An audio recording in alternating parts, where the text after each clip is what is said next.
எல்லா வீடியோஸ்க்கான நோட்டிஃபிகேஷன் உங்களுக்கு வரணும்னாக்கா சேனலை சப்ஸ்கிரைப் பண்ணிட்டு கீழே ஒரு பெல் ஐக்கான் இருக்கும், ஆல் நோட்டிஃபிகேஷன். அதை கிளிக் பண்ணிடுங்க. அதை கிளிக் பண்ணா மட்டும்தான் நான் போடுற வீடியோஸ் ஒன்று நீங்க பார்க்க முடியும். வணக்கம். Big topic with Karthik Maykumar. விட்டா அடிச்சுப்பாங்க போல இருக்கு மக்களே. சட்டப்பேரவைக்குள்ள என்னென்ன வார்த்தை பிரயோகங்கள்ன்றீங்க. கிட்டத்தட்ட ஆவேசம். விரல நீட்டினவங்க கையை நீட்டி அடிக்கிறது எவ்வளோ நேரம் இருக்கு போகுது. ரெண்டு பக்கமும் சேர்த்து தான் சொல்கிறேன்.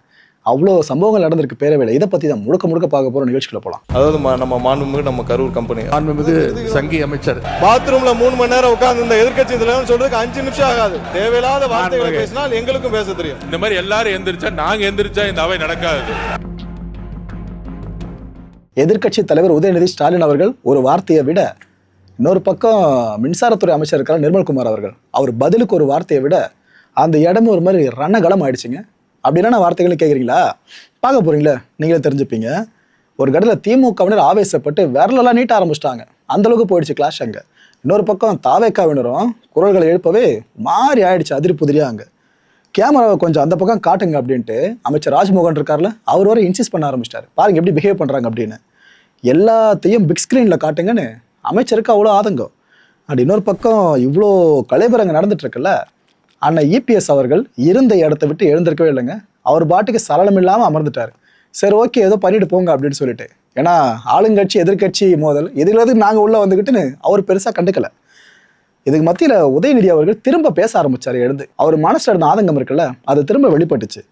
இதே போல நாங்கள் எழுந்திரிச்சா என்ன ஆகுறது அப்படின்னு அமைச்சர் ஆதவர்ஜனா கேட்க ஆரம்பிச்சார். இட் மீன்ஸ் திமுகவினர்லாம் எதிர்கட்சி தலைவரை சப்போர்ட் பண்ணி எழுந்தாங்களே, இதே போல நாங்க எழுந்தான்ற மாதிரி அவர் ஒரு பக்கம் பேசிட்டாரு. அவ்வளோ கான்ஃபிளிக்ட். அடுத்த கட்டமாக நிறைய இடத்துல மின்சார தட்டுப்பாடு இருக்குன்னு சொல்லியிருக்கிறார். அதுக்கான தளவாடங்கள் இல்லைன்னு சொல்லியிருக்கிறார். நம்ம அதுக்கு முன்னாடி ஒரு விஷயம் மட்டும், இந்த மின்சார வாரியம் கடந்த 5 ஆண்டுகளில் பட்ட பாடு நம்ம ஒரு நிமிஷம் விளக்கணும்னு காட்டுறோம். அதாவது நம்ம மாண்புமிகு நம்ம கரூர் கம்பெனி மன்னிக்கணும் கரூர் முன்னாள் சட்டமன்ற உறுப்பினர் திரு சந்திரமன்ற உறுப்பினர், கோயம்புத்தூர் சட்டமன்ற உறுப்பினர், கரூர் சட்டமன்ற உறுப்பினர் நினைச்சேன், கோயம்புத்தூர் சட்டமன்ற உறுப்பினர். அவர் தான் 2021 உட்காருங்க 2021 இந்த துறைக்கு உட்காருங்க, அதான் சொல்லிட்டு இருக்காங்க. 2021 அண்ணா அவை முன்னவர் 2021 உட்காருங்க 2021 அமைச்சராக இருந்தார். அதான் நான் தான் திருத்திக்கிறேன்னு சொல்றேன்ல, அமைச்சராக இருந்தார். இல்ல எல்லாத்துக்கும் எதிர்கட்சி தலைவர் சொன்னதை நீக்கிட்டீங்களா? அவர் சொன்னதை நீக்கிட்டீங்களா தலைவரே? இல்ல எதிர்கட்சி எனக்கு பேச மாண்புமிகு சங்கி அமைச்சர் மன்னிக்கணும் மாண்புமிகு எரிசக்தி துறை அமைச்சர் அவர்கள் பேச இல்ல மாண்புமிகு பாத்ரூம்ல நீக்கிட்டீங்களா? மாண்புமிகு பாத்ரூம்ல 3 மணி நேரம் உட்கார்ந்து இந்த எதிர்கட்சி தலைவர் நான் சொன்னா பாத்ரூம்ல 3 மணி நேரம் எவ்வளவு நேரம்? 5 நிமிஷம் ஆகுமா? உட்காரணும். எல்லாருக்கும் பேச தெரியும். உட்காருங்க. பாத்ரூம்ல 3 மணி நேரம் உட்கார்ந்து இந்த எதிர்கட்சி தலைவர் சொல்றதுக்கு 5 நிமிஷம் ஆகாது. உட்காரணும். என்ன பேசணுமோ இதெல்லாம் தேவையில்லாத வார்த்தைகளை பேசினால் எங்களுக்கும் பேச தெரியும். தேவையில்லாத வார்த்தைகளை பேசினால் எங்களுக்கும் பேச தெரியும். என்னவோ அதுதான் பேசணும். இல்ல மாண்பு உறுப்பினர், இந்த கரூர் மாண்பு உறுப்பினர் இந்த கம்பெனி என்ற வார்த்தையை நீங்க வந்து நீக்கிட்டீங்களா? நீக்கியாச்சா? சரி. நீங்களே பேசி திருத்திக் கொண்டீர்கள். இருந்தாலும் அது அவைக்குள்ள அந்த வார்த்தை நீக்கப்படுகிறது. நீக்கியாச்சா? உட்காருங்க. அதான் நீக்கிட்டாங்க. எதிர்கட்சி நீங்க பேசுங்க. மாண்பு எதிர்கட்சி தலைவர் உட்காருங்க. மாண்பு எதிர்கட்சி தலைவர் உட்காருங்க. மாண்பு எதிர்கட்சி தலைவர் நீங்களே உட்காருங்க. நீங்களே உட்காருங்க. அந்த பதார் அவரை உட்காருங்க. மாண்பு எதிர்கட்சி தலைவர் நீங்க மட்டும் நீங்க இல்லைங்க. மாண்பு எதிர்கட்சி தலைவரை பேச அனுமதிச்சிருக்கேன். அவர் பேச அனுமதிக்க நீங்களே அதை அப்டேட் பண்றீங்களா? அவர் பேசுறத நீங்க பேசுங்க. தலைவர் அவர்களே, இப்போ தமிழ்நாட்டில் யார் பாத்ரூமில் எவ்வளோ நேரம் உட்காந்துருக்காங்க அப்படின்னு கண்காணிக்கிறதுக்கு ஒரு தனியாக அமைச்சர் வச்சிருக்கீங்களா என்பதை நான் கேட்க விரும்புகிறேன். பொதுப்பணித்துறை அமைச்சர் அவர்கள். பேரவைத் தலைவர் அவர்களே, இந்த விவாதம் மானிய கோரிக்கைக்கான விவாதம்னு எல்லாருக்கும் தெரியும். பேச விடுங்க.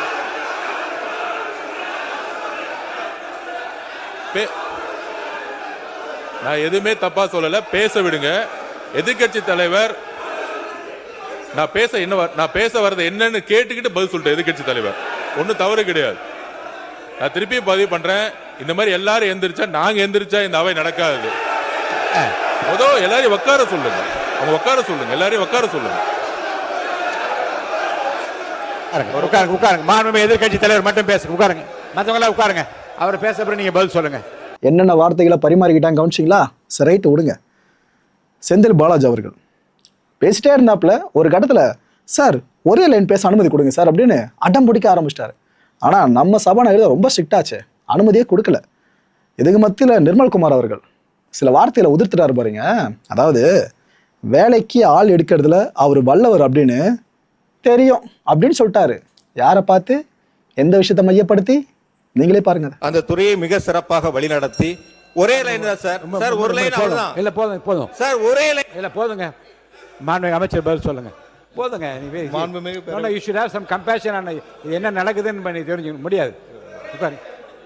இருங்க, திருப்பி இப்பதான் சிறப்பு திட்டத்துறைக்கு அவர் போனா எப்ப முடிக்கிறது? அது உட்காருங்க. சொல்லட்டும். இல்ல மாண்பு மின்துறை அமைச்சர் சொல்லிட்டேன், உங்களை அனுப்புறேன். மாண்புமிகு பேரவைத் தலைவர் அப்ப நன்றி சொல்லி முடிங்க. நீங்க முடிங்க. உட்காருங்க. ஒரே வரி இறுதியாக மாண்புமிகு மின்துறை அமைச்சர் அவர்களுக்கு தமிழ்நாடு மின்சார வாரியத்தினுடைய கடன் 2,47,000 கோடி என்று பல்வேறு காலகட்டங்களை சுட்டி காட்டியிருக்கிறார்கள். கடந்த காலங்களில் 1,59,000 கோடியாக இருந்தது. ஒரு ஆண்டுக்கு 15,000 கோடி வட்டி கட்டி அந்த கடன் சுமை அதிகரித்திருக்கின்றன. ஒரே ஒரு கேள்வி மட்டும் இறுதியாக, தாவேக அரசில் 5 ஆண்டுகள் மின் வாரியத்தில் கடனே வாங்க மாட்டீர்களா? கடன் அதிகரிக்காதா? புதிய திட்டங்களுக்கு அரசு நிதிகளை கொடுக்குமா? அல்லது முதலமைச்சரிடத்தில் நிதிகளை கேட்டு மின் வாரியத்தினுடைய கடன் சுமை ஏறாமல் நீங்கள் பார்த்துக் கொள்வீர்களா என்பதை மட்டும் இந்த பேரவைக்கு தெரிவிக்க வேண்டும் என்று கேட்டு, அதாவது 3000க்கும் மேற்பட்ட கேங்மேனுடைய டிரான்ஸ்ஃபர் பற்றி சொல்லியிருந்தார். நாங்கள் குறிப்பிடப்போ அதான் சொல்லியிருக்கோம். அதாவது இங்கே ஆட்கள் பற்றாக்குறை கண்டிப்பாக இருக்குது. பற்றாக்குறை காரணமாக ஒரு சில இடங்களில் அவர்களுக்கு தேவையான பேக்கப் ஆள் இல்லை, அதனால டிரான்ஸ்ஃபர் பண்ண முடியல. ஏன்னா கடந்த ஆண்டுகளில் 343 பேர் தான் நம்ம எடுக்கப்பட்டிருந்தோம். ஸோ அது ஒரு முக்கியமான விஷயம். அடுத்ததாக ஏதோ செய்தியாளர் சந்திப்பின் போது ஏதோ தடித்த வார்த்தைகளால் ஏதோ முறைகேடுகள் அப்படிலாம் சொன்ன மாதிரி சொன்னார். நாங்கள் எதுவும் சும்மா பொதுவான யாரும் எதுவும் சொல்லலை. இந்த துறையில் அமைச்சராக வந்த பொழுது முதல்வருடைய உத்தரவின் பேரில் கடந்த 5 ஆண்டுகள் நடந்த அனைத்து டெண்டர்களையும் அனைத்து ஒப்பந்தங்களும் தீவிரமாக ஆராய்ந்து அதில் 4 அமைச்சர்கள் மாறின பிறகும் எல்லாவற்றையும் ஆராய்ந்து 45 டெண்டர்களில் பெரிய அளவில் முறைகேடுகள் கண்டுபிடிக்கப்பட்டு அது டிபிஎஸ்சி விஜிலன்ஸுக்கும் ரெஃபர் பண்ணப்பட்டு வழக்கும் பதிவு செய்யப்பட்டு அதுவும் தற்போது விசாரணையில் நடந்து வருகிறது. அவருக்கும் தெரியும் அது விசாரணையில் நடந்து வருகிறது. அது இல்லாமல் இப்போ கடன் வாங்கப்படும்னா, ஏன்னா இது தனி நிறுவனம், இது கார்பரேஷன், இது பொதுத்துறை நிறுவனம். இந்த நிறுவனம் இது ஒரு அளவுக்கு தான் அரசு இதுக்கு நிதி கொடுக்குமே தவிர இது தானாக இயங்க தாங்க இயங்கக்கூடிய ஒரு நிறுவனம். கடன் வாங்கி தான் செய்ய முடியும். ஆனால் கடனை வாங்குற போது அந்த கடன் எப்படி நம்ம பயன்படுத்துகிறோன்னு இருக்கும், எங்கெங்கே பயன்படுத்தணும்னு இருக்கணும். பெரிய அளவில் ஆட்களும் வேலைக்கு எடுக்காமல், பெரிய அளவில் இன்ஃப்ராஸ்ட்ரக்சரை நம்ம அதிகரிக்காமல், எதுவுமே செய்யாமல், அதுவும் ஏன்னா மற்ற துறையில் இருந்தப்போ அவர் மற்ற துறையில் இருந்தப்போ அவர் வேலைக்கு அதிகமாக ஆள் எடுக்கக்கூடியவர் தான். ஆனால் இந்த துறைக்கு வந்த பிறகு போக்குவரத்தில் இருந்தப்போ நிறைய ஆட்களை வேலைக்கு எடுத்திருக்கிறார். அதெல்லாம் எடுத்தது போனவரில் நல்ல சிறப்பாக வேலைக்கு ஆட்களை எடுக்கக்கூடியவர் தான் அந்த முன்னாடி நம்மளுடைய சட்டமன்ற உறுப்பினர். ஆனால் இந்த துறையில் மட்டும் வேலைக்கு ஆட்கள் எடுக்கவில்லை. ஏன்னா அவருக்கு இது போக நிறைய மற்ற விஷயங்கள், மற்ற வேலைகள் நிறைய இருந்திருக்குது. CV சண்முகம் அண்ணன் என்ன அதிமுக தலைமை மேலே அதிருப்தியில் இருக்காரோன்னு ஒரு பெரிய ஐயம் சட்டப்பேரவை நிகழ்வு பார்க்கும்போது தெரியுது. என்னாச்சு, ஆனால் நத்தம் விஸ்வநாதன் இருக்கார்ல, இவர் எழுந்து பேசும்போது இந்த வாய்ப்பு கிடைக்க காரணமான அதிமுக தலைமைக்கு நன்றி சொல்லி ஆரம்பிச்சாப்ல. EPS அண்ணன் பேரை அழுத்தி சொல்லி ஆரம்பிச்சாரு. ஆனால் CV சண்முகம் இருக்கார்ல, இவர் எழுந்து பேசும்போது எடப்பாடி கே பழனிசாமின்ற அந்த பேர் இருக்குல்ல, அதை புறக்கணிச்சிட்டாருங்க. சென்றைக்கு அந்த முன்னாள் முதலமைச்சர் டேர்ம் போடுவோல அப்படி பேசி முடிச்சிட்டாரு. ஸோ இன்னும் கட்சிக்குள்ள பூசல் பெருசாக போயிட்டு இருக்குன்னு தான் தெரியுது. ஆனால் ஒரு நல்ல கோரிக்கை முன் வச்சிருக்காப்புல சண்முக அண்ணன். என்ன சொல்றாரு, தமிழ்நாடு உயர்நீதிமன்றம் அப்படின்னு பேரை மாத்துங்க. பக்கத்து மாநிலங்கள்லாம் அந்த மாநிலங்களோட பேர்ல தான் உயர்நீதிமன்றம் இருக்கு, இங்க மட்டும் மெட்ராஸ் ஹைகோர்ட்டுன்னு இருக்கு, பேரை மாத்திரம் நல்லா இருக்கும்ல, நீங்களாவது அட்லீஸ்ட் செய்யுங்கன்னு கேட்கிறாரு. நீங்களாவது செய்யுங்கன்னு சொல்றாருன்னா அப்ப அதிமுக ஆட்சியிலே இந்த கோரிக்கையை இவர் EPS அவர்கள்கிட்ட முன் வச்சு அது EPS அவர்கள் சரியா கேட்கலையா என்ன? பலதரப்பட்ட கேள்விகள் வருதுல, என்ன நடந்துச்சோ தெரியல. ஆனா இப்பயாச்சும் உங்க ஆட்சியாச்சும் பண்ணுங்கன்ற மாதிரி மன ஆதங்கத்தை கொட்டியிருக்காரு. இந்த மானிய கோரிக்கையின் மீது எனக்கு பேசுவதற்கு அனுமதி அளித்திருக்கின்ற நமது எங்களுடைய கழகத்தினுடைய தலைவர் பொதுச் செயலாளர் எடப்பாடியார் அவர்களுக்கும் நமது குழு கொறடா அவர்களுக்கும் கழக கொறடா அவர்களுக்கும் எனது நன்றியை தெரிவித்துக் கொள்கிறேன். சென்னை உயர்நீதிமன்றம் என்று நம்ம சொன்னதை சென்னைக்கு மட்டும்தான் உயர்நீதிமன்றமா, நம் தமிழ்நாடுக்கெல்லாம் உயர்நீதிமன்றம் என்று சொல்லி மீண்டும் அம்மா அவர்கள் சென்னை உயர்நீதிமன்றம் என்றதை மெட்ராஸ் சென்னை தமிழ்நாடு உயர்நீதிமன்றம் என்று மாற்றி அமைக்க வேண்டும் என்று திருத்தி மத்திய அரசுக்கு அனுப்பினார்கள். ஆனால் இன்று வரை அது நிறைவேற்றப்படவில்லை, செயல்படுத்தப்படவில்லை. என்னுடைய ஒரே கோரிக்கை சட்ட அமைச்சர் மூலமாக மாண்பு முதலமைச்சர் கவனத்திற்கு கொண்டு சென்று இந்த சட்டமன்றத்திலே ஒரு சிறப்பு தீர்மானம் கொண்டு வந்து மத்திய அரசாங்கத்தை வலியுறுத்தி மெட்ராஸ் உயர்நீதிமன்றம் என்பதை தமிழ்நாடு உயர்நீதிமன்றம் என்பதை உங்களுடைய ஆட்சியிலே வெற்றி ஆட்சியிலேயாவது அதை நிறைவேற்றி தர வேண்டும் என்று கோரிக்கை வைக்கிறேன். அதுக்கப்புறம் இந்த கார் பஞ்சாயத்து முடிகிற மாதிரி தெரியல, இழுத்துக்கிட்டே போகுது. அமைச்சர் ஆதவர்ஜுன் அவர்கள் என்ன சொன்னாப்ல, அரசு அதிகாரிக்கு ஒரு தனி மரியாதை கிடைக்குங்க கார் இருந்தா. ஸோ அதுக்கு தாங்க சிஎம் ஒரு நல்ல எண்ணத்தில் அதை அறிவிச்சாரு அந்த விஷயத்த. அண்டு கார் வச்சிருக்க தாவேக்காவினரும் காரை ஏற்க போறதில்லைன்னு சொல்லிட்டாரு. ஏங்க திமுகவும் ஏற்காது, தாவேக்கா சைடில் கார் இருக்கும் ஏற்க மாட்டீங்கன்னா அந்த அனௌன்ஸ்மெண்ட் விடும்போது தெளிவாக விட்டுருக்கல சிஎம். கார் இருக்கிறவங்களுக்கு கார் இல்லைப்பா, இல்லாதவங்க மட்டும் கொடுக்குறேன்ட்டு. ஸோ அந்த ஒரு சின்ன மைனஸ் பண்ணியிருக்கோல, அந்த மிஸ்டேக் பண்ணியிருக்கோல அங்கே நம்ம. சரி ரைட்டு. உதயநிதி அவர்கள்கிட்ட 3 வீடு இருக்குல்ல, அப்புறம் எதுக்காக அரசு பங்களா போகிற போக்கில் இதுவரை கேட்டாருங்க. இன்னொரு பக்கம் அமைச்சர் ஷாஜகான் இவர் என்ன சொல்லிட்டாரு, கருணாநிதி அவர்கள் ஆட்சியில் 300க்கும் மேற்பட்ட யூனியன் சேர்மன்களுக்கு கார்கள் வழங்கப்படுது. ஆனால் அந்த டைம்லையும் நிதி நிலைமை சரியில்லாம தான் இருந்துச்சு. ஸோ திமுக மட்டும் கார் கொடுத்தா அது நியாயமான்ற மாதிரி அவர் ஒரு பக்கம் கேள்வி கேட்டார். இதுக்கு பதில் சொல்ல வேண்டிய பொறுப்பு யாருக்கு இருக்கு? அண்ணன் ஏவா வேலு அவர்களுக்கும் அண்ணன் கே நேரு அவர்களுக்கும். மொத்த குடிகளாச்சே திமுக பொறுத்தவரை அந்த அசம்பிளிக்குள்ள நேரு என்ன எழுதிட்டாரு. அவர் என்ன கேட்டாரு, ஏங்க உள்ளாட்சியினருக்கு தர்றது இதுவும் ஒன்னாங்க அப்படின்னு அவர் ஒரு பக்கம் விளக்கத்தை கொடுத்துட்டாப்புல. ஆதவர்ஜுன் அவர்கள் என்ன திறமைக்கு பதில் விளக்கம் கொடுத்தாரு, வீட்டுக்குள்ளேயே எம்எல்ஏஸ்லாம் இருக்கக்கூடாது, அவங்க ஃபுல்லாக காரில் சுற்றணும், தொகுதி நலன் சார்ந்து சுற்றணும். ஸோ காருன்றது ஆடம்பரத்துக்காக கொடுக்கப்படுறது இல்லைங்க. இந்த ஒரு நல்ல விஷயத்த மனசு வச்சா சிஎம் அனௌன்ஸ் பண்ணியிருக்காருன்னு அவர் ஒரு பக்கம் சொன்னார். புதிதாக தேர்ந்தெடுக்கக்கூடிய மக்கள் மட்டுமல்ல, இதே சட்டமன்றத்தில் ஏழ்மையாக இருக்கக்கூடிய சட்டமன்ற உறுப்பினர்களும் இருக்கிறாங்க.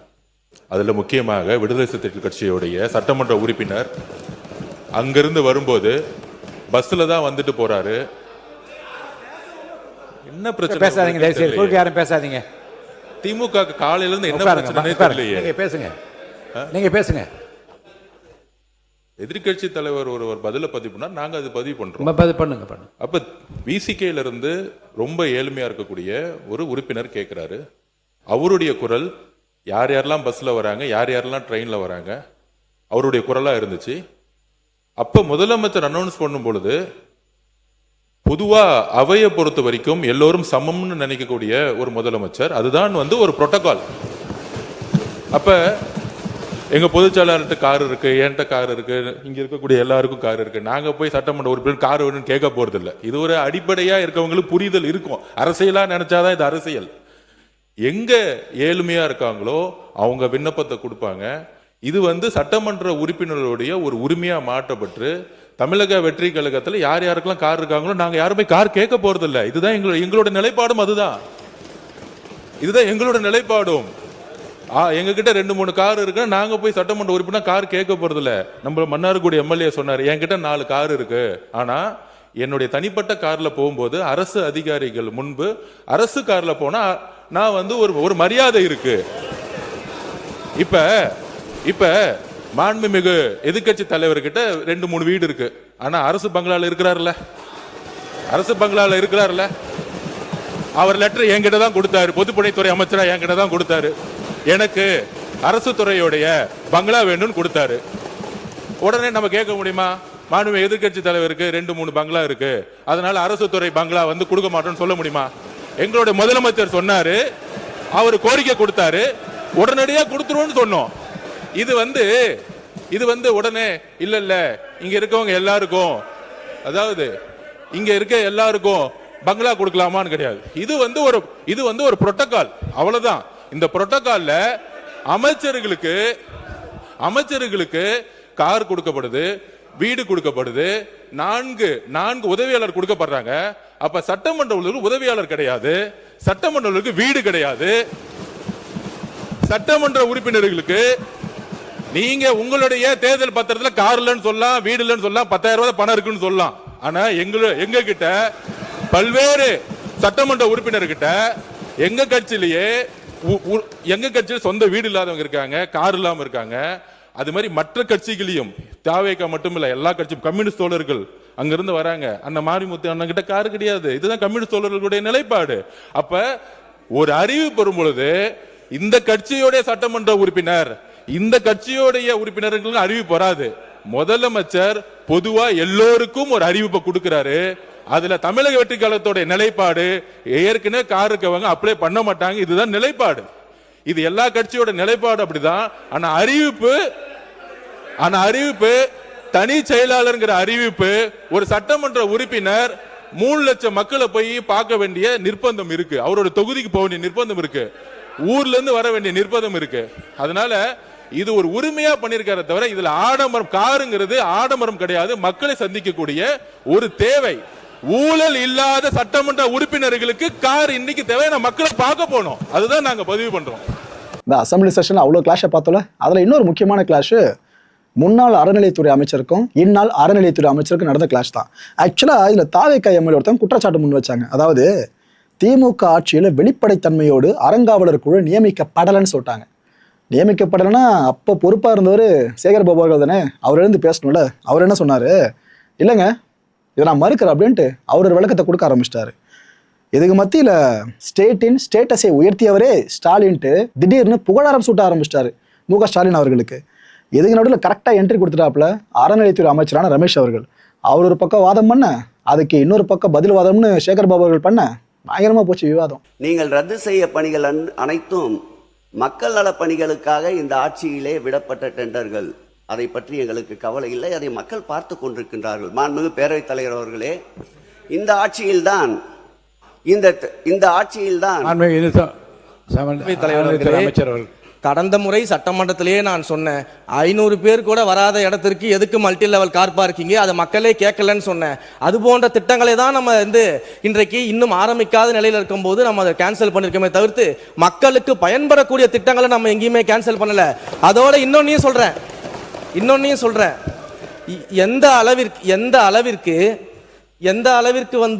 இன்னும் நிதி சுமையில இருக்கும்போது பணம் திரும்ப வர வேண்டியது இருக்குன்னா, நகைச்சுவையா ஒரு விஷயத்தை சொல்றேன். நம்முடைய பாடநூல் கழக வாரியத்தினுடைய தலைவர், என்னுடைய அன்பிற்குரிய சகோதரர் அண்ணன் லொயாலா மணி அவர்கள் அனைவருக்கும் தெரியும். எப்போவுமே எனக்கு ஃபோன் பண்ணாருன்னா, அன்பா சாப்பிட்டியா, என்ன பண்ற, ஏது பண்றேன்னு கேட்பாரு. இப்பெல்லாம் உன் துறையில் ஒரு 58 லட்சம் எனக்கு பெண்டிங் இருக்கு, அதை எப்போ கொடுப்பேன்னு கேட்டுக்கிட்டு இருக்கிறாரு. அந்த அளவிற்கு நிறைய இடங்கள்ல திருப்பி தர வேண்டிய பணத்தொகை இருப்பதனால தான் நாம இந்த நிதி நிலைமையை கருத்தில் கொண்டு நம்ம அந்த 5 வருஷத்துக்கான திட்டங்களை எண்ணிக்கையை நம்ம சொல்லியிருக்கிறோம். இதை இந்த இடத்துல நான் தெளிவுபடுத்த விரும்புகிறேன். நான் உறுப்பினர் பி கே சேகர் பாபு அவர்கள். ஒரு ஆட்சி நிறைவேறுகின்ற பொழுது நடைபெற்ற பணிகளுக்கு அடுத்த ஆட்சியில் நிலுவை இருந்தால் அதை தருவதுதான் ஒரு திறமையான ஆட்சிக்கு அடையாளம். எங்களை பொறுத்தளவில் எங்களுடைய ஆட்சியில் திராவிட மாடல் நாயகன் மீது வைத்த நம்பிக்கையில் அவருக்கு ஒன்றை சொல்லிக்கொள்ள விரும்புகிறேன். 2000 கோடி ரூபாய் அளவிற்கு உபயதார நிதி மாத்திரம் எங்கள் ஆட்சியின் மீது நம்பிக்கை வைத்து வரப்பட்ட நிதி. அந்த நிதி அதேபோல் திருக்கோயிலுடைய வருவாயை எப்படியெல்லாம் பெருக்கினோம் என்பதற்கு உதாரணம், நிலுவையிலே இருந்த 570 கோடி ரூபாயை வாடகை நிலுவை பாக்கியை திருக்கோயிலுக்கு கொண்டு வந்து சேர்த்த பெருமை மாண்புமிகு திராவிட மாடல் ஆட்சிக்கு உண்டு. அன்னதான திட்டத்திற்கு சுமார் 300 கோடி அளவிற்கு பொதுமக்கள் பங்களிப்பை கொண்டு வந்து சேர்த்த ஆட்சி எங்கள் ஆட்சி. நீங்கள் குறிப்பிட்டிருக்கின்ற இந்த கொள்கை விளக்க குறிப்பில் 281 கோயிலுக்கு குடமுழுக்கு நடத்தினோம் என்று கூறியிருக்கின்றீர்கள். ஒட்டுமொத்தமாக பார்த்தால் 4930 திருக்கோயிலுக்கு திராவிட மாடல் ஆட்சியில் விதைக்கப்பட்ட விதைதான் இன்றைக்கு மரமாக வளர்ந்து குடமுழுக்கு கண்டிருக்கிறது என்பதை பதிவு செய்கிறேன். இதிலும் ஒரு சிறு பின்னடைவு. நாங்கள் ஆட்சி பொறுப்பில் 5 ஆண்டுகளில் 4930 என்றால் நீங்கள் 5 ஆண்டுகளில் 3000 என்று அறிவித்திருக்கின்றீர்கள். இந்த 3000ஐயும் கணக்கிட்டு பார்த்தால் திராவிட மாடல் ஆட்சியில் 12630 திருக்கோயில்களுக்கு நாங்கள் SLC அனுமதியை வழங்கியிருக்கின்றோம். நீங்கள் ஏற்றுக்கொண்டிருக்கின்ற இந்த 3000 திருக்கோயில்கள் அதிலே வருகிறதா அல்லது அது இல்லாமல் தனியாக நடத்த போகின்றீர்களா? அமைச்சர் பேரவைத் தலைவர் அவர்களே, 3000 கோயிலுக்கு திருக்குடமுழுக்கு செய்யப்படும் என்ற அறிவிப்பு இந்த ஆட்சியின் பின்னடைவு என்று மாண்புமிகு உறுப்பினர் அவர்கள் வந்து மென்ஷன் பண்ணி சொல்லியிருந்தாரு. ஒரு விஷயத்தை இங்கே தெளிவுபடுத்த விரும்புகிறேன்.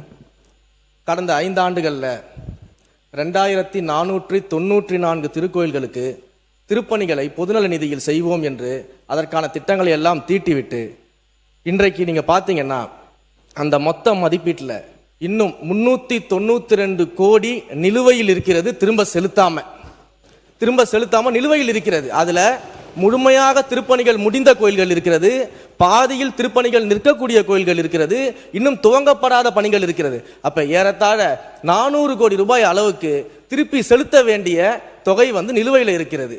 அது மட்டும் இல்லாம கடந்த 5 ஆண்டுகள் சட்டமன்ற அறிவிப்பு எடுத்து பார்த்தீங்கன்னா 2021-22 முதல் 2025-26 வரைக்கும் மொத்தம் 844 சட்டமன்ற அறிவிப்புகளை மாண்புமிகு உறுப்பினர் அவர்கள் முன்னாள் அமைச்சராக இருக்கும்போது வழங்கியிருந்தார். அந்த அறிவிப்புகளை பொறுத்த வரைக்கும் ஏறத்தாழ இன்றைக்கு மட்டும் பார்த்தீங்கன்னா நம்ம வந்து நடத்தும் 79 அறிவிப்புகள், அந்த அறிவிப்புகளில் 79 அறிவிப்புகள் சுமார் 418 கோடி நிதி இல்லாம துவங்கப்படாத நிலையில இருக்குது.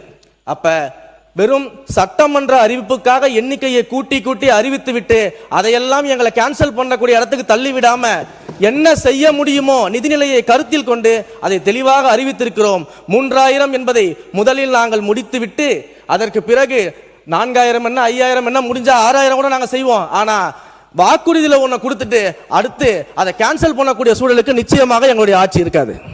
அசம்பிளிக்குள்ளேயும் பாமக வெர்சஸ் விசிகா இந்த பஞ்சாயத்து ஓயாது போல இருக்கே.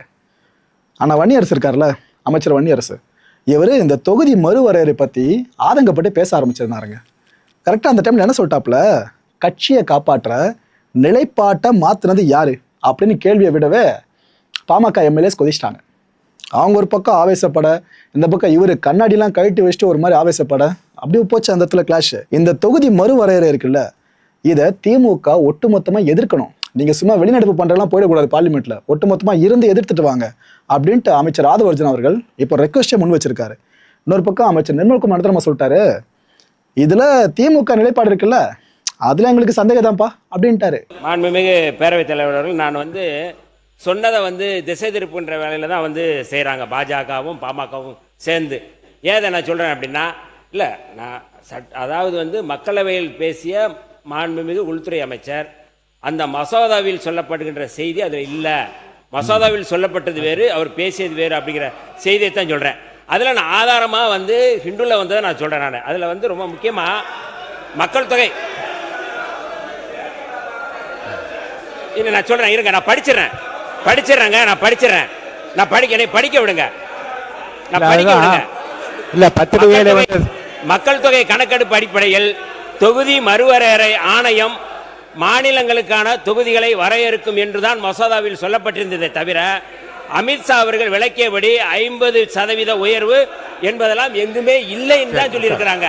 இதுதான் என்னுடைய கருத்து. எப்படி நான் முடிக்கிறேன், முடிங்க. கணேஷ்குமார் உட்காருங்க. மாண்புமிகு பேரவைத் தலைவர் அவர்களே, மக்கள் தொகை கணக்கெடுப்பின் அடிப்படையில் தொகுதி வரையறுப்பு செய்யும் என்றால் பாட்டாளி மக்கள் கட்சி எதிர்க்கும், உங்க கூட தான் நிற்போம்.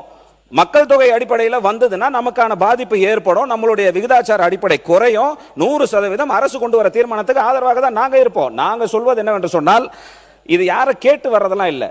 சட்டம் வருவது என்றால் காலாவதி ஆகும் போது மறுவரை, இப்ப உள்ளாட்சி தேர்தல் வரப்போகுது, உள்ளாட்சிக்கு 10 வருஷத்துக்கு ஒரு தடவை மறுவரை கேட்கணும். எந்த உள்ளாட்சியில கேட்டாங்க? எந்த உள்ளாட்சியில எங்களுக்கு மறுவரை பண்ணுங்கன்னு யார் வந்து கேட்டா? யாரை கேட்கல. சட்டம் காலாவதி ஆகும்போது மறுவரை என்பது தானாக நடக்கும். 7.18% வரும்பொழுது எந்த பாதிப்பும் இருக்காதுன்னு அவங்களுடைய தலைவர் மரியாதைக்குரிய அண்ணன் திருமாவளவன் அவர்கள் அனைத்து கட்சி கூட்டத்தில் சொல்லியிருக்காரு. இப்ப அமித்ஷா சொன்னது வெளியில ஒன்று சொல்றாரு, உள்ள ஒன்று சொல்றாருன்னா அவர்களுடைய தலைவர் அன்னைக்கு தீர்மானத்தில் எடுத்த நிலைப்பாடு ஒன்று, இங்க வந்து சட்டமன்றத்தில் எடுக்கின்ற தீர்மானம் என்பது வேறு. இங்க வந்து இரட்டை தீர்மானம் எடுக்கிறது யாருன்னா, இப்ப தென் மாவட்டத்திலிருந்து தென் மாநிலத்திலிருந்து வரணும்னா தேவகவுடா வந்திருக்கிறாரு, நரசிம்மராவ் வந்திருக்கிறாரு, இவங்க எல்லாம் தென் மாநிலத்திலிருந்து வந்த பாராளுமன்ற பிரதமர்கள் தான். தென் மாநிலத்திலிருந்தும் இதுக்கு முன்னாடி பிரதமர் வந்திருக்கிற நிலைப்பாடுகள் என்பது உண்டு. நீங்கள் வேண்டுமானால் உங்கள் கட்சியை காப்பாற்றிக் கொள்வதற்கு நீங்கள் நிலைப்பாடை மாத்திக்கலாமே தவிர பாட்டாளி மக்கள் கட்சி என்றைக்கும் எங்கள் நிலைப்பாடை நாங்கள் மாற்றிக் கொள்வதில்லை. அன்னைக்கு தீர்மானத்தில் என்ன நிலைப்பாடு எடுத்தோமோ அதே நிலைப்பாடு தான் இருப்போம். விடுதலை சிறுத்தைகள் வேண்டுமென்றால் உங்கள் அரசியலையும் கட்சியும் காப்பாற்றிக்கிறதுக்கு வேலை நிலைப்பாடு எடுங்க. இதோட இந்த பிரச்சனை இந்த போதும். போதும். இல்லை இந்த பிரச்சனை இல்லை இல்லை இல்லை தொகுதி தாவக எம்எல்ஏ கல்யாணம் இருக்கார்ல, இவர் ஒரு விஷயம் சொன்னார், அது சரியாக நீங்களே யோசிங்க. இது போல் சிஎம் அவர்கள் சிரிக்கிறாரு, அந்த சிரிக்கிற அழகு முகத்தை எங்களால் பார்க்க முடியல, பிகாஸ் பின்னாடி இருக்காங்களே, எங்களால் பார்த்து ரசிக்க முடியல. ஸோ ஒரு ஸ்க்ரீனை உள்ள ஏற்பாடு பண்ணால் சரியாக இருக்கும்னு கேட்குறாங்க. ஸ்க்ரீனு பேரவைக்குள்ள. மாண்புமிகு பேரவைத் தலைவர், ஒன்னே ஒன்று மட்டும் சொல்லிக்கிறேன், இது என்னோட தனிப்பட்ட கோரிக்கை. தலைவர் தளபதி அவர்கள் எங்கு சென்றாலும் ஓடோடி போய் சின்ன வயசுலேருந்து பார்த்த எங்களுக்கு இன்று எங்கள் அருகிலேயே அமரும் பாக்கியத்தை கொடுத்துருக்காரு. அதில் ஒரு சின்ன வருத்தம் என்னன்னா, அவரோட முகத்தை எங்களால் கண்டு கழிக்க முடியல. அவர் எதிர்கட்சிகள் இப்போ அண்ணன் வந்து சாமி அமைச்சன்னு சொன்னா கூட குலுங்கி குலுங்கி சிரிச்சான்றதை ஈவினிங் போய் டிவியில தான் பார்த்தோம். அப்படி எதிர்கட்சிகள் தன்னோட அரசை பற்றி சொன்னா கூட அதை பற்றிலாம் அதில் வந்து காமெடி இருக்குன்னா, சிரிக்கிற ஒரு தலைவன் எதை பற்றியும் எதிரி மாற்றான் தோட்டத்துக்கு மல்லிகைக்கு மனமுண்டு சொன்ன அண்ணாவின் வழி வந்த எங்கள் அண்ணா, அவரின் முகத்தை, அவரது அழகிய முகத்தை பார்ப்பதற்கு ஒரு ஸ்கிரீன் ஏதாவது ஏற்பாடு செய்து தருமாறு எனது தனிப்பட்ட கோரிக்கையாக உங்களுக்கு வேண்டுகோள் இருக்கிறேன். நன்றி, வணக்கம். மக்களை இந்த கான்டென்ட்டை பொறுத்தவரைக்கும் நாமளாக சிந்திக்க வேண்டியது ஒரே ஒரு விஷயம்தான். சட்டப்பேரவைக்குள்ளே எதுக்கு போயிருக்கோம், என்ன பண்ணிக்கிட்டு இருக்கோம்?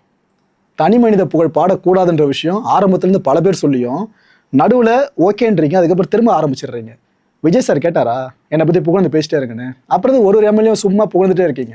அடுத்த எலெக்ஷனாக சீட்டு கொடுக்கணும், இல்லைன்னா அமைச்சரோட மாற்றத்தான் பண்ணும்போது உங்கள் பேர் உள்ள வரணுமா? புரியல. தனி மனித புகழ் பாடுதல் சிஎம்க்கு பிடிக்காதுன்னு அமைச்சர் ஆதவர்ஜுனா சொன்ன பிற்பாடும் இது போல் ஒவ்வொருத்தராக எழுந்து கேட்குறீங்கன்னா என்ன சொல்கிறது உங்களை? சிஎம் அவர்களும் மனுஷன் தாங்க, அவர் கடவுள் கிடையாது. அந்த கடவுள் ஸ்தானத்துக்கு வச்சு பார்க்குற அந்த சினிமா பழக்கம் இருக்குல்ல, அது உள்ளே கொண்டு போகாதீங்க. ஆல்ரெடி நடிக்கிற ஒரு நடிகர்களையும் கடவுளாக பார்க்குற பழக்கம் இங்கே பல இளைஞர்களுக்கு மத்தியில் இருக்குது. வேலைக்கு போகிறாங்களோ இல்லையோ, ஒவ்வொரு கட்டோட்டுக்கும் பால் அபிஷேகம் பீர் அபிஷேகம் பண்ண சுற்றிக்கிட்டு இருக்காங்க. இதை அங்கே வெளியேன்னு பார்த்தா உள்ளுக்குள்ளே போயிட்டு இதுக்கு இது போல தவற பண்ணுறீங்க. ஸோ தனி மனித புகழ் வேணாம். ஆக்சுவலாக இந்த விஷயத்த சிஎம் விஜய் அவர்களும் மனப்பூர்வமாக ஏற்றுக்க மாட்டாங்க. எங்க வெளியிலேருந்து ஒரு பார்வையாளராக பார்க்குற எங்களுக்கே அவரை பற்றி புரிஞ்சிக்க முடியுதுன்னா, எம்எல்ஏவாக இருக்கீங்க இந்த பார்ட்டியில், இப்போ நீங்கள் எவ்வளோ புரிஞ்சுக்கணும். நான் இவர் மட்டும் சொல்ல நினைக்காதீங்க.